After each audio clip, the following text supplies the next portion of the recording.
বাংলাদেশে একমাত্র আধ্যাত্মিক শক্তিসম্পন্ন পীর জ্যোতিষরাজ লিটন দেওয়ান চিশতি কিভাবে আল্লাহর নৈকট্য অর্জনের মাধ্যমে আধ্যাত্মিক শক্তি অর্জন করলেন, শুনুন তার নিজ মুখেই। আমার যে এই বিদ্যা, জ্যোতিষশাস্ত্র, সাধনা, আপনারা যেটাই মনে করেন, সেটা হলো আমার বাবার যে বাবা, দাদা, উনিও আধ্যাত্মিক ছিলেন, গ্র্যান্ডফাদার। আমার বাবাও পীর ছিলেন, আমার মাও একজন বুজুর্গ সাধক ছিলেন, সাধনা করছেন আমার বাবার সাথে।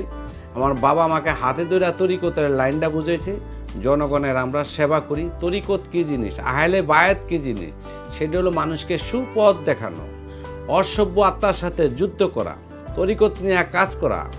আল্লাহকে সান্নিধ্যে যদি আপনি কেউ পেতে চান, সর্বপ্রথম হলো আপনি আপনার জিহ্বাকে পবিত্র করতে হবে।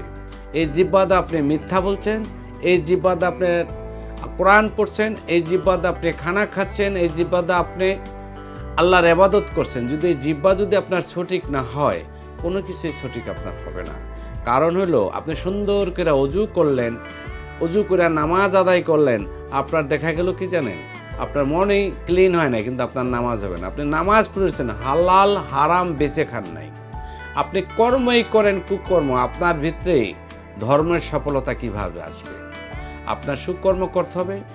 দেখেন, আপনি মক্কাতে যান আল্লাহ নাই, মদিনাতে যান আল্লাহ নাই, আকাশে যান আল্লাহ নাই, পাতালে যান আল্লাহ নাই। আল্লাহ আপনার ভিতরে বিরাজ করে যদি আপনাকে রিফান্ড করতে পারেন। এই দেহর ভিতরে আপনার নফসকে দমন করতে হবে, রিপুকে কন্ট্রোল করতে হবে, সয়লতিফাকে কন্ট্রোল করতে হবে, কলবকে জারি করতে হবে, পীরের রাস্তায় নিজেকে বিলায় দিতে হবে।